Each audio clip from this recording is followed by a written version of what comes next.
Very good. I'll be more careful now. But the city had never formally initiated a long-range water supply plan, and in fact, a 100-year water supply plan. And so coming out of the Kerrville 2050 comprehensive plan, that was a major plank. We initiated that effort in 2018, wrapped it up in 2019, and the council adopted it in early 2019. And we got some help from that. And we had Mr. Zachary Stein with HDR, was one of the key members of the consulting team that assisted us in going through that effort. So I'd like to bring him up to further brief Rotary.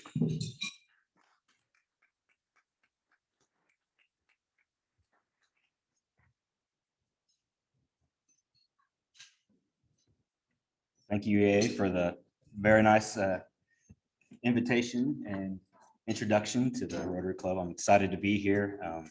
I'll give a quick background on myself while the presentation gets pulled up. I grew up not too far from here, actually, north of Hondo, in a suburb of Hondo called Quee, Texas, on a farm. That's my joke for the size of Quee. But from there, I attended Texas A&M University, where I received my undergraduate and graduate degrees, and then went to work for HDR Engineering. We're a large engineering architecture firm based out of Omaha, but offices everywhere, and I office in the Austin office, but currently live between Dripping Springs and Wimberley. So we were thrilled when Mark and EA called us up and asked them to help them out with their long-range water supply plan. We do a lot of these across the state for different size municipalities, ranging all the way from the Plainview and Wolfers of North Texas Panhandle to the city of Dallas, Lubbock, you name it. So it's an honor to be here, and I'll get started. So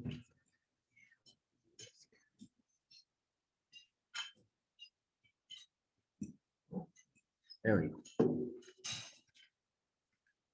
All right. So when we first started talking to EA and Mark and the rest of the city staff and stakeholders, and we got the plan underway, we said, well, what are your key objectives that you want to solve with this plan looking forward?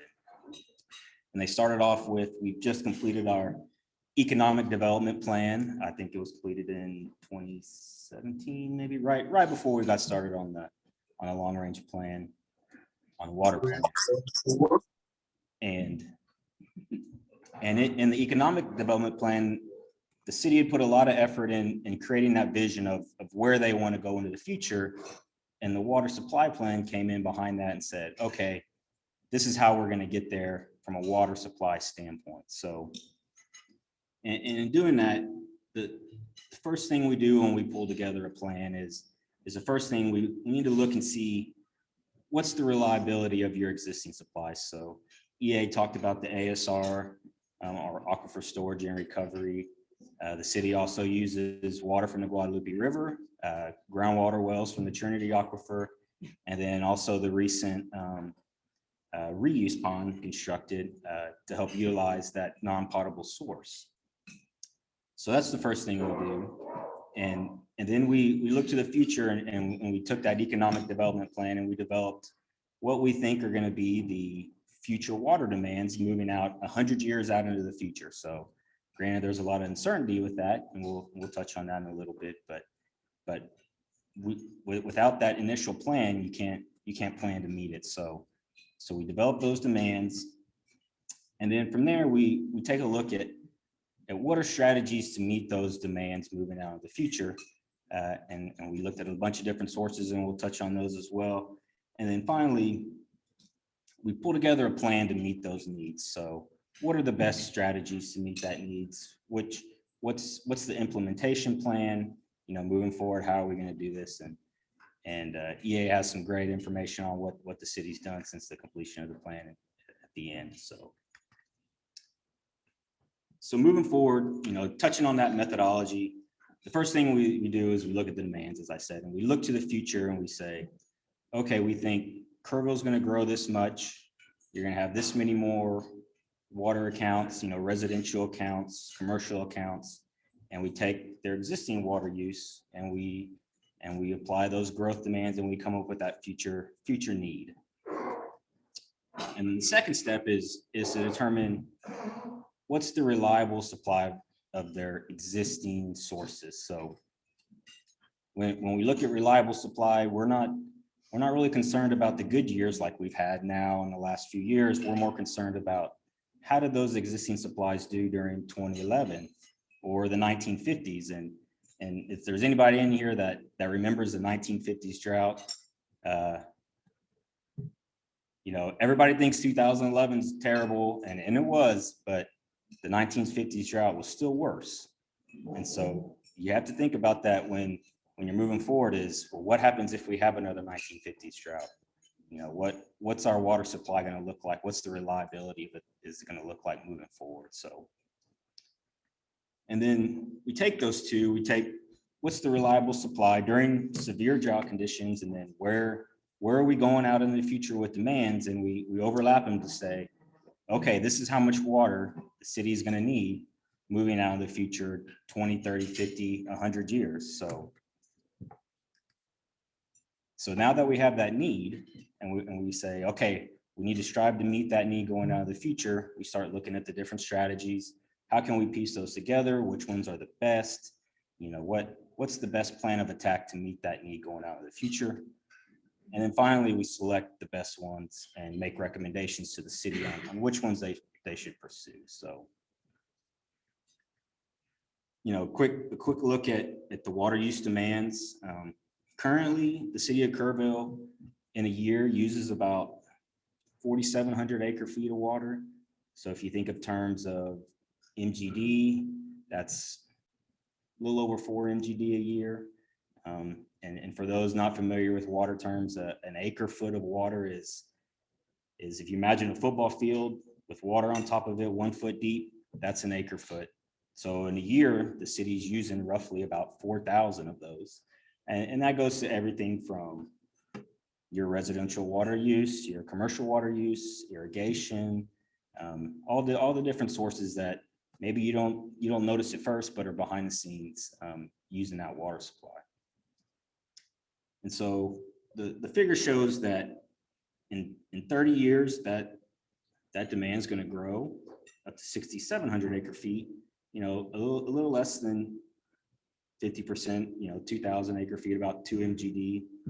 And then if you look at 100 years, there's expectation that demand is going to grow even more, you know, 9,300 acre feet. So as we see those demands, we want to start looking now backwards at our existing supplies, or at the city's existing supplies. So EA touched on these briefly, and I touched them on introduction, but you know, the Guadalupe River is a source of water. The aquifer storage and recovery, which takes that Guadalupe River water, treats it, stores it in ground for use during dry times or peak demand times during the summer. And then there's the groundwater component, of course, which is the Trinity Aquifer. And then finally, the reuse pond and reuse water that the city has implemented and done a great job of using that non-potable use to really save their potable water for potable direct uses. So if you can use non-potable water to irrigate golf courses, parks, etc., you save that potable water for your residential, commercial, et cetera, et cetera. So what I really liked about this plan is that my specialty is surface water availability and water rights, and the city has several water rights for making diversions or using water from the Guadalupe River.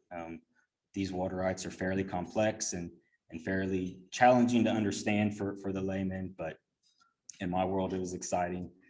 That's my engineer nerd self-talking there. And so I think what a lot of people don't realize is that just because there's water in the river right now, number one, doesn't mean that water is going to be there during the severe drought period.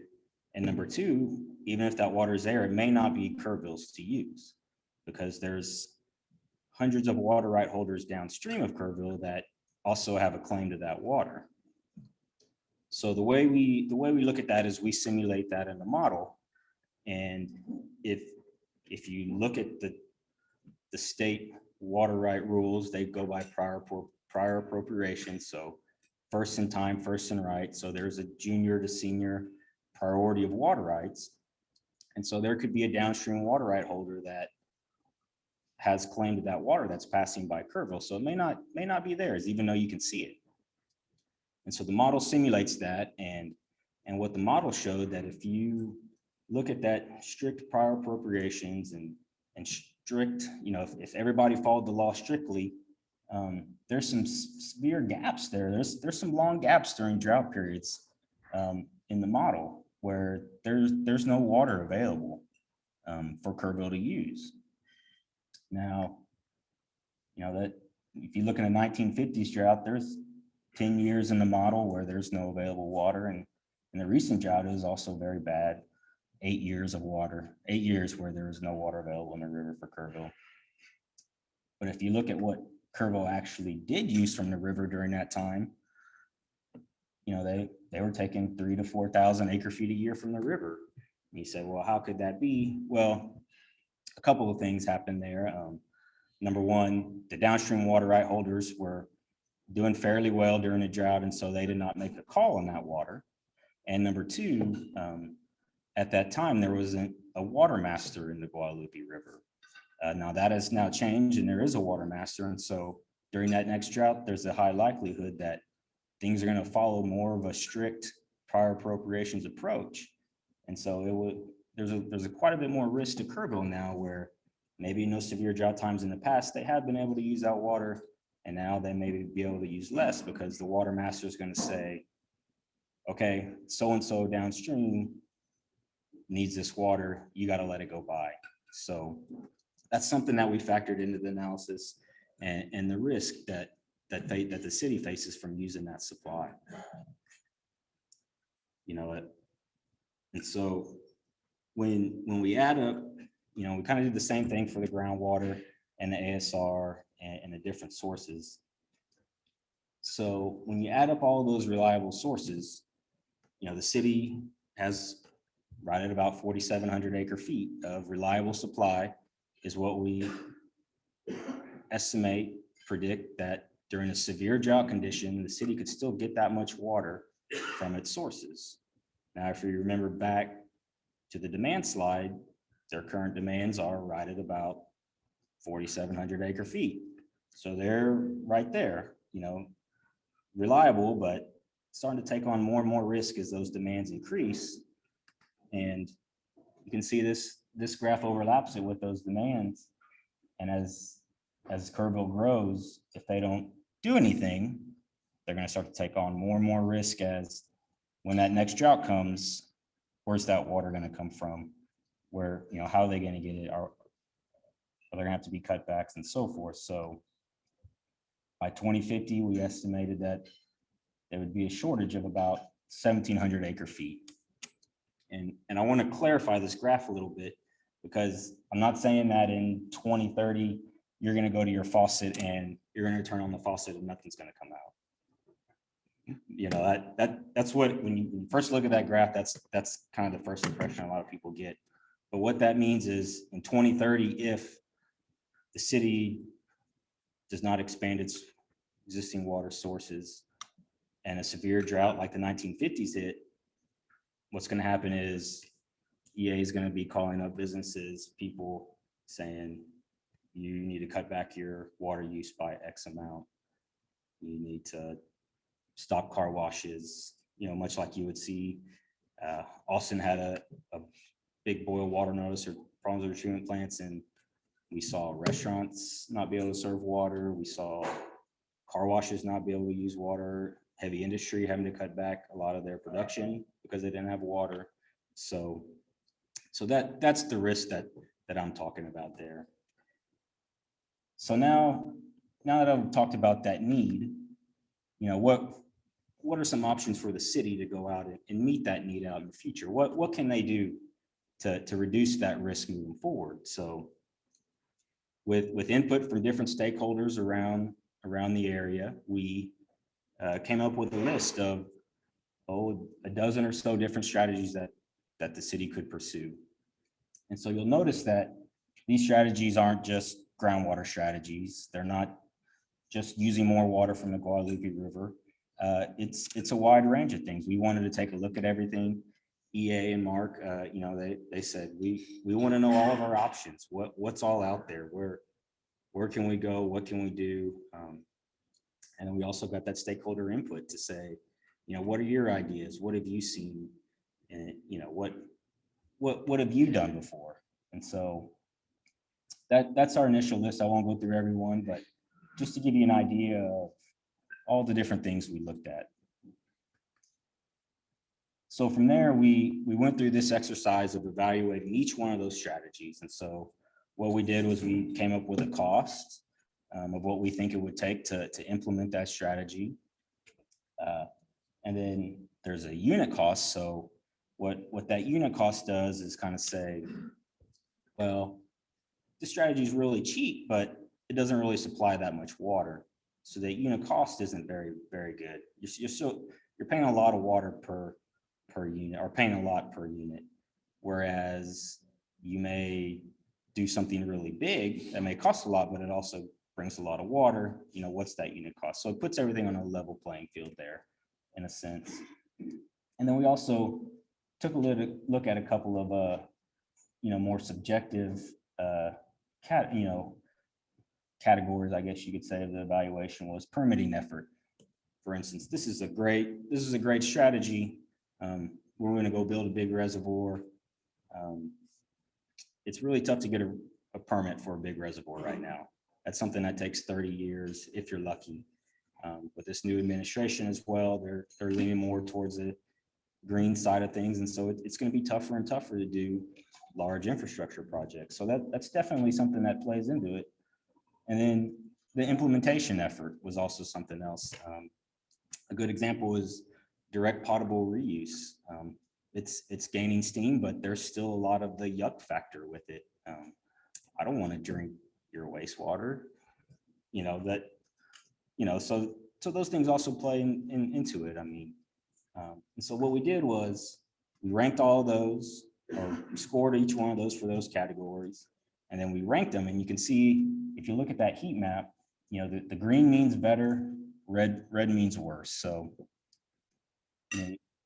what a couple of key points I want to make there is, you'll notice none that are the dark green, or there's none that are all green, and there's no perfect strategy. If there were, everybody would be doing it. There would be no need for the plan. It would just say, well, this is a perfect strategy. Let's do it. And so, but there are definitely better ones than others. And so that's what the ranking did, was really brought the better ones to the top so that the city could start working towards implementing those. So from that evaluation of the different strategies, we came up with 5 recommended strategies. So these are strategies that we recommended Kerrville pursue. Conservation, or additional conservation. The city's already done a great job. Keep continuing to do that. It keeps your demands down, and frees up that water to use for other growth areas. The local Ellenberger well, which I know EA is gonna provide some information on in a minute. And then there's some things that the city can do with their water rights amendment to make them water rights to make them a little bit more reliable. And then also look for additional water rights in the river so that they could use that water. And then finally, is the last thing we recommended was a remote well field outside of town, basically a well field somewhere else in Kerr County, but the well field would then, you take water from that well field and deliver it into the city for use.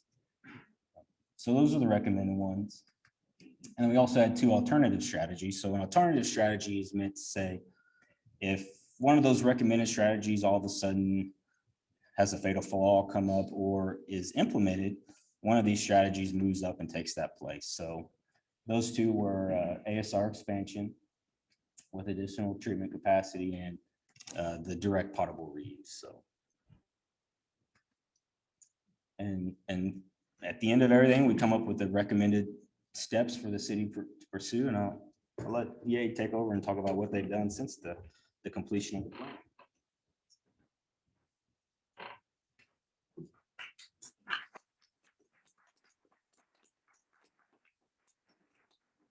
So happy to report not only recommended next steps, but actually next steps that have been taken, at least on some of these. So obviously, as Zach mentioned, the continued implementation of our water conservation strategies.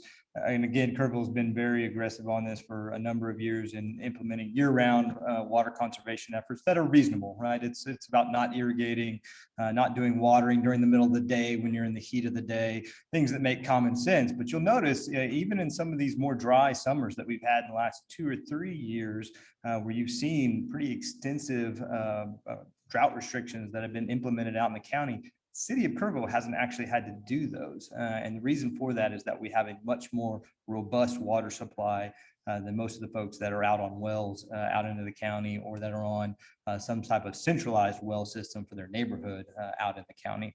But conservation absolutely continues to be something that we strive for and look for various ways that we can partner with other agencies as well as our general public and business community to make sure that we are utilizing potable water in a very responsible way. Second bullet is the one I really want to highlight: completing local Ellenberger well. Many of you may know that we partnered with Headwaters Groundwater Conservation District and the scientists that they have there in exploring the Ellenberger aquifer within our city limits area over the last 2 years, and found that we found a very productive well within one of our city properties that's owned, and are in the process. We've got a contract that has been engineered, and we are in the process of constructing an additional local Ellenberger well. So with that, it gives us over basically an 800 gallon per day well, and notches us over an element that gives us water supply for the rate of growth that we anticipate over the next 20 years. So we're in very good shape from a water supply standpoint. Always have to stay vigilant, no doubt, and looking for that next, as Zach mentioned, water supply planning is a multi-decade effort. And so certainly we need to be looking towards 2040 and beyond, and we will begin to do so through these other bullets of looking at water right amendments and acquisitions, feasibility of that remote well field, and then certainly monitoring our supply, demands, and trends. But we are in very good shape these next 20 years based off the recent action by your city council. So happy to answer any questions you may have for myself or Zach. Ed. You said 800 gallons per day. 800 million gallons per day. Yeah. And that's not the production piece on it. They do that on the rate of flow, basically, that's able to be produced within that. But it's one of our higher producing wells that we have. And we've got 10 wells across the entirety of our system that are usually productive. It's going to be one of our high producers. Yes, sir, in the back. Has there been any consideration about some strategy to capture rainfall? Rather than have to go get out of one little river. Grab it before it gets in there. Yeah. So the trick is where you're going to put it, right? And so we live. Real estate's expensive, right? And Zach mentioned some of the permitting efforts that it requires. I mean, essentially, what you're talking about is catching it within a lake system, right? And some type of basin type system. Thinking of several things, possibly have subdivision regulation.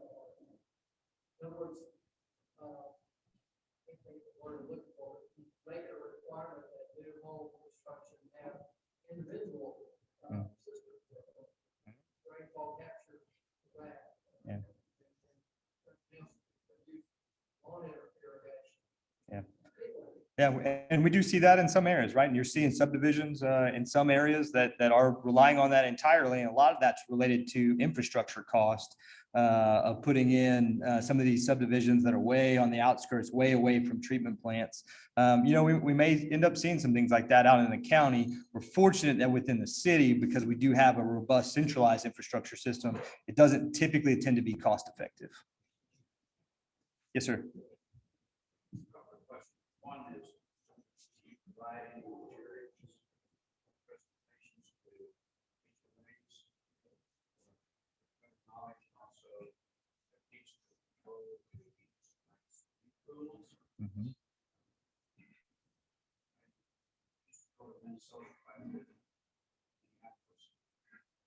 They put in a program a few years ago.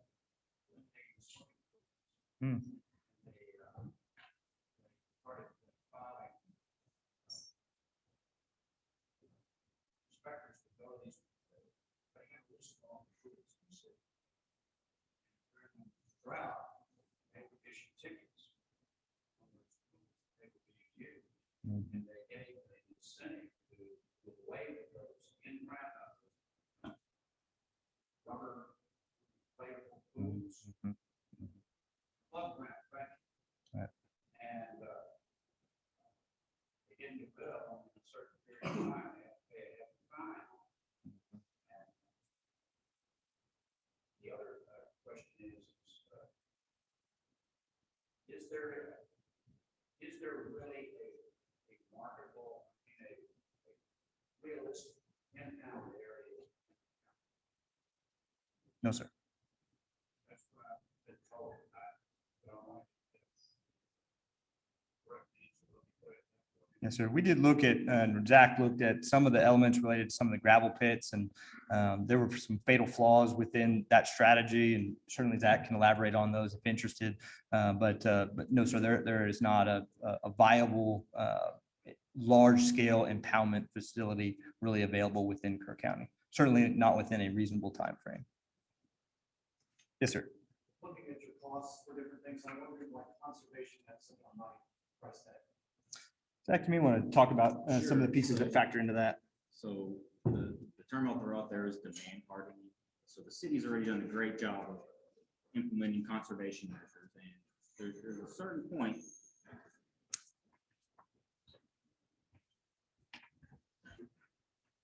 So the reason that cost seems a bit high is because, the question was, why is conservation, have a perceived higher cost than you expected? So because the city's already input a lot of great conservation measures like cutting back on irrigation, low flow toilets, et cetera, you start to see this phenomenon, or not phenomenon, but thing called demand hardening, where there's a certain level of conservation that people are willing to go to. And as you get closer to that, it takes a lot more effort to conserve more. It takes a lot more public outreach. It takes a lot more rebates, stimulus, et cetera. And so because the city's already done a great job, I know it sounds counterintuitive, but to get that extra amount becomes more costly and more intensive in effort and so forth. And so that's why you see that higher cost than you probably would have expected for conservation. Low hanging fruit concept, right? Exactly. Yes, sir. Zach, Sure. Get the expert. So get the expert. when you talk about the allocation of river Mhm. water, who enforces that, or how are those rules set? When you talk about the watershed, probably, which includes Canyon Lake, further on down, and so you get body of water like that. Same thing with whoever's downstream, that, who controls that and oversees, how is that enforced? When EA is going to be told to release the water and let it go on. No, that's a great question. So the question was, who enforces water rights in the state of Texas? And the answer to that is the Texas Commission on Environmental Quality. You'll hear them referred to as TCEQ. And so what TCEQ will do is the water master, who is an employee of TCEQ, is the kind of what you would call the regulator of water rights and water use in the Guadalupe River Basin. So, for example, all but one of Kerrville's water rights are junior to the Canyon Reservoir water right, which the Guadalupe Blanco River Authority owns. And so all those junior water rights, technically, if Canyon Reservoir is not full and spilling, Kerrville should be passing water to fill up Canyon Reservoir. Now, GBRA doesn't do that unless things get very critical.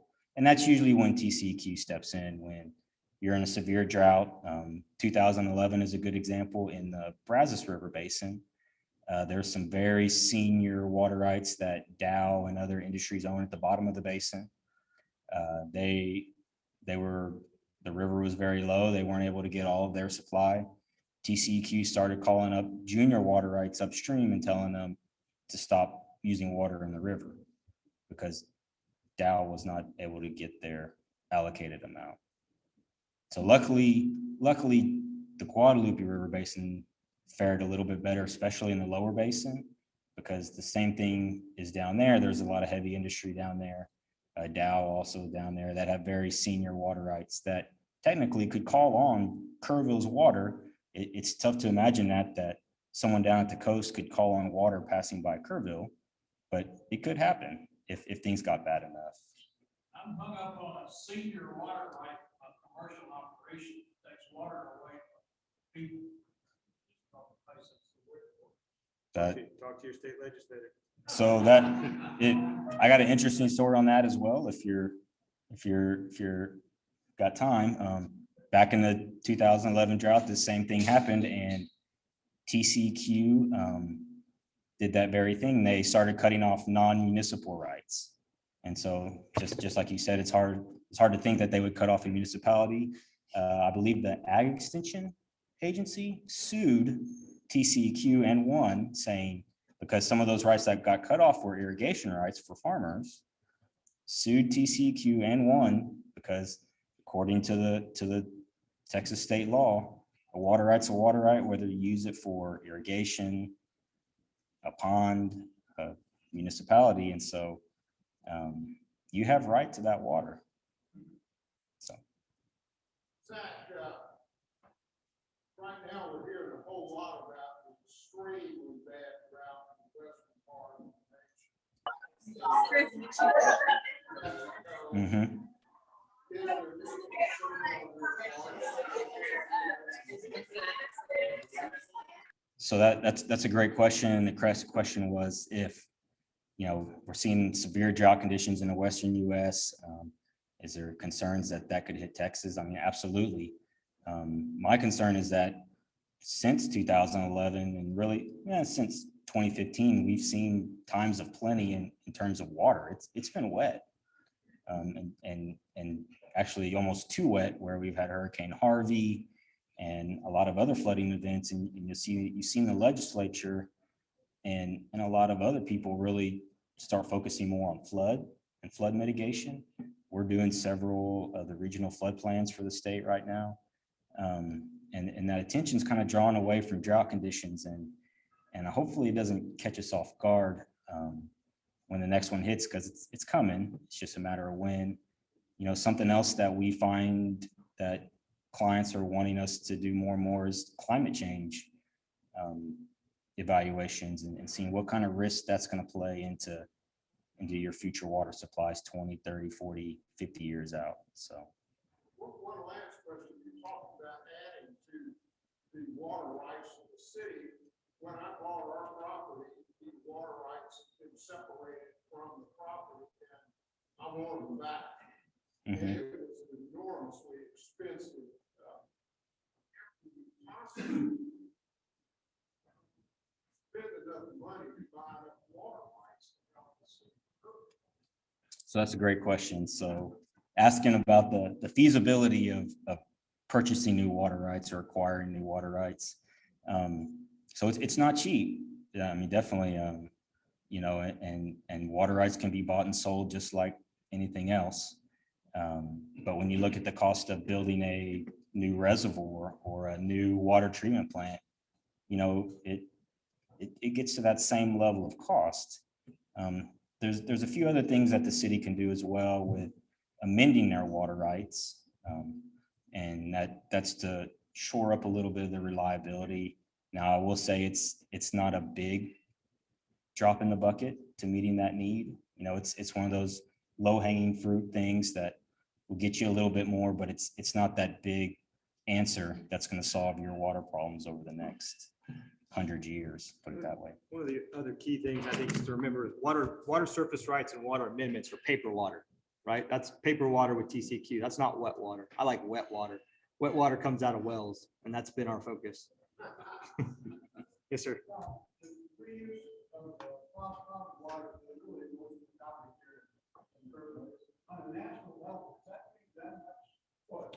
So the question was about direct potable reuse. So it is not being implemented in Texas right now. And it's something that we're watching closely, but there've been several communities like Kerrville that have utilized it for irrigation purposes, or they put it back into a bigger supply system, like a lake or a larger pipeline that then goes through another treatment process, basically back through their water treatment process. And so it really has not been officially designated by TCEQ yet. And so it's something that we monitor. Right now, we've got a very aggressive program, obviously, to utilize it for non-potable resources. And so, we irrigate most of the golf courses in town, the sports complex, Shriner University, a number of our large irrigation users. And because we do that with non-potable reuse, we're able to save about 3,000 homes worth of potable water that's not going out onto people's lawns.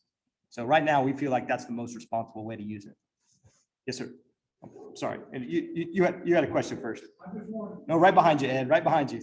Sorry. There was a group of 4 retired gals that were involved with the work. Yes, sir. Yeah. Are they involved going forward? And how does that work?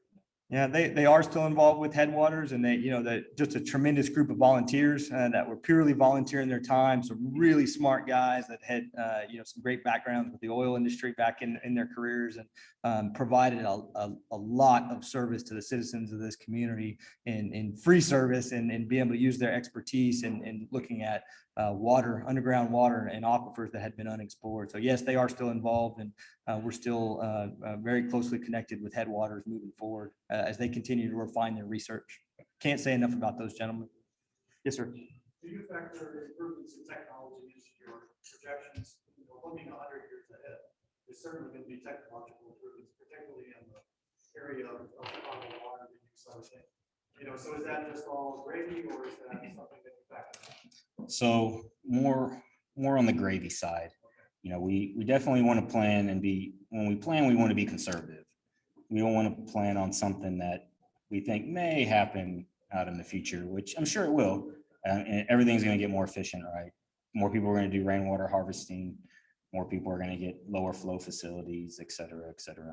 And so in short answer, no, that's not built in ours, because we want to be conservative and say, this is right. Charlie's got a question over there. Yeah. Is there an average per household that exists here in Kerrville that the homeowners need to take a look at and see where they stand as far as water? So the question was in regards to average usage, and if citizens have a way to kind of monitor what their usage is. So our average household in Kerrville on a monthly basis uses about 5,800 gallons of water. Now that's a mix, right? For those folks that don't have an irrigation meter, that's a mix of probably both potable as well as irrigation usage. But that's our average, 5,800 gallons per month.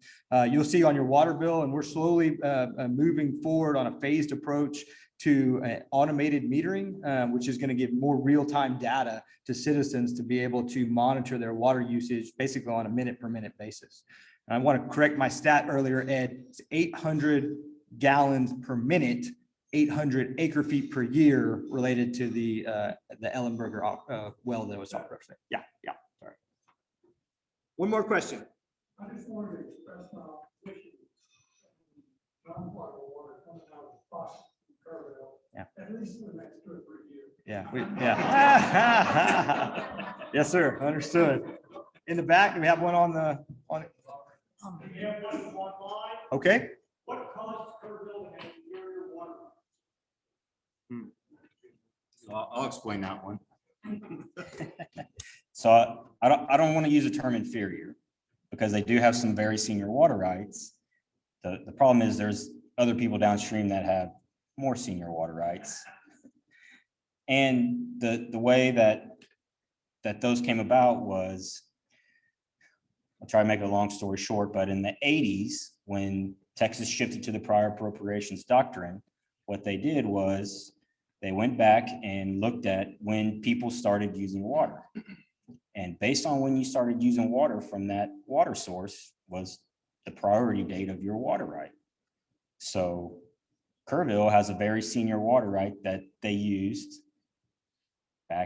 started using back in the 40s, I believe is when that priority date is. And that's their senior water right, 30s or 40s. The problem is Kerrville was pretty small back then. They weren't using a lot of water.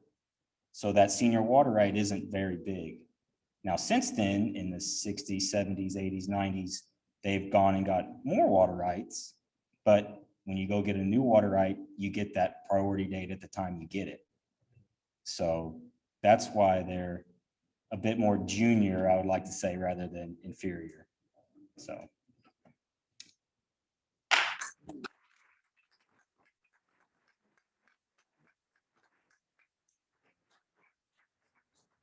Thank you so much. That was just fascinating. And as you know, water is life. It's very important and we're all very interested. So thank you so much. Okay, guys, we have a little bit of club business to take care of. First, I would like to ask Ed Hamilton. Ed, would you stand up, please? I understand it's your 30th birthday. Okay, well, happy birthday. We got to see you and wanted to say.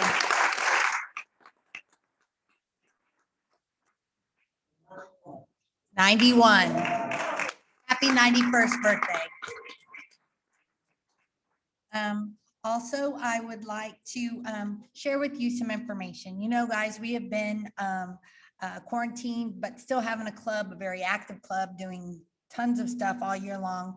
And we had some thank you notes that I wanted to share because our hard work and our donations have been ongoing despite despite COVID. So one of the things that we did was our scholarship program. And this one really is sweet. They're all sweet. So let me just clarify, they're all sweet. I have a ton. I'm only going to pick a few. They're all wonderful, but this one really touched my heart. It's a boy from Hill Country High School. His name is Colton Cooper, and we gave him a scholarship. And he moved here with his mother. He came from a small town. He didn't like Tybee, so he went to Hill Country High School and he felt more comfortable. And we gave him a scholarship, and he was so deserving, and he was so sweet. And he said, "Dear Rotary Club of Kerrville, thank you for choosing me for your scholarship program. I'm excited to begin my journey." So I wanted you to hear that. We have another one from the stock show. We purchased animals at the stock show, and we were supporting the youth in that effort. And this is for a boy who says, "Thank you for buying my goat Dr. Pepper during the Hill Country Junior Livestock Show sale. This year I learned a lot." Very sweet notes. They all go into great detail. And then one last one. Again, there's several. So when you think that maybe you were at home and you didn't think that things were happening, they were happening. And this is some of the results of it. This one came from one of our club members' sons. "Dear Rotary Club, I want to thank you for choosing me to be a scholarship winner. Thank you for your continued support for Tybee and the community as a whole. I cannot wait for Texas A&M University, and thank you again for selecting me." And that's from Walker Grimes, Johnny Grimes' son. So again, just a few, but I think it's important to share those with you so that you know what your efforts go to. Also, I would like to remind you that we have a blood drive. I also would like to remind you, not a lot of people have signed up. I know that we've been doing it quarterly and it's kind of hard, but I'd appreciate anybody who would sign up. I put in our weekly email a note from an official from South Texas Blood and Tissue Center, and they're basically saying that they're having to evaluate the request for blood because they don't have enough to meet the demand. So not everyone that's requesting blood is actually getting it at this point. So it would mean a lot. And even if you can't or are scared or don't want to, if you know others, please share that poster and with the QR code so that they could sign up. That would really mean a lot to the people that need blood donations.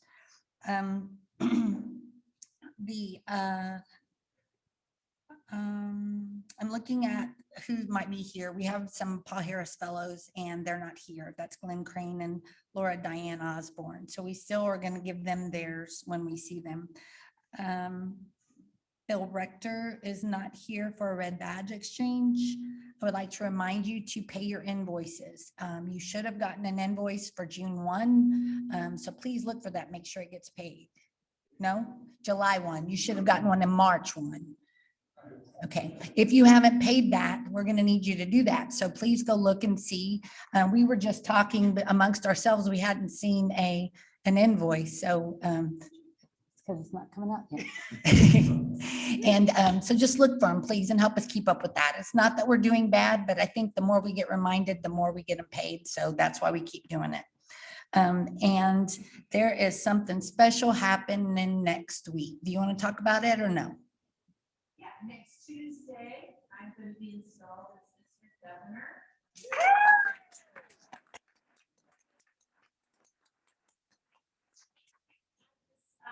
I'm so thankful for all of you. It brings a tear in my eye how supportive y'all have been for me and how the public supported this journey.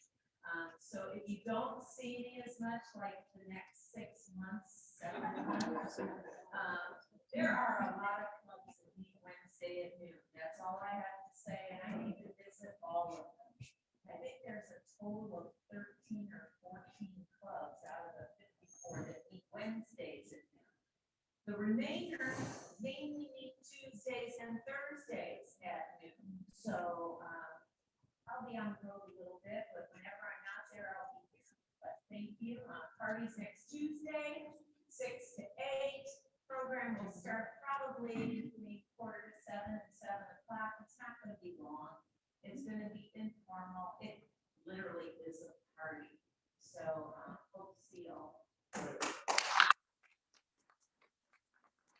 Christy, we can't wait to see that. It's going to be awesome. It's not often you get to be part of an installation program, and we're going to get to see one of our R&B installed. Also, it's not often that you get to go to one of these events for free, but you do. And that was all Christy wanting to make sure everybody could come. So we have about 150 people, you say, coming. So we're going to be excited, and we can't wait to see you. Although we are going to be jealous of everybody else that gets you when we don't have you, but they need you, and you have been such a great support and guide for me and previous presidents. So I know the district's going to be really lucky to have you. I also need to give away some wine. Stockton Williams, are you? Yay, okay. Okay, guys, we have held off on some things over the year because of COVID, not much, but some, which has given us the ability to then go back at the end of the year and make some check presentations. I'm going to get with Gina at the end of this meeting, and we're going to determine how much that is, and we'll announce what we're doing. But if we get to do half of what I hope to do, it's going to be really exciting, and you're going to be happy. And we'll do that before the end of the year. With that, I'd like you to join me in the four-way test. Oh, we got 4 guests here. Go ahead. No, you go.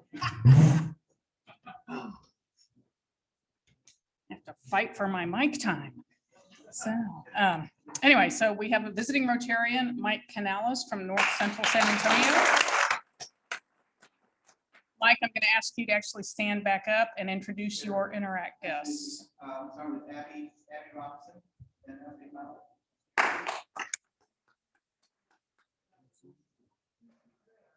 And then next is Travis Leon, he's the vice president of incoming.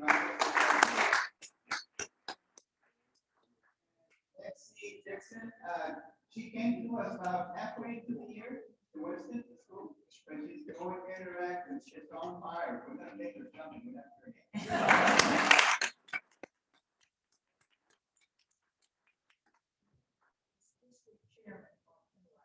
District Chairman of Interact. Wow, good deal. And then just real quickly, incoming Rotarian General Rob Walter is with us today. Okay, so one of the things that we have been discussing, and you should know, for especially those that are in Zoom, it's a little bit more difficult to keep up with both Zoom and in person. It's a great asset to have, especially during COVID, but we're looking at gradually ending that. So President-elect Jeff has said that he would like to keep it going through July, but at the beginning of August, we're going to end the Zoom option.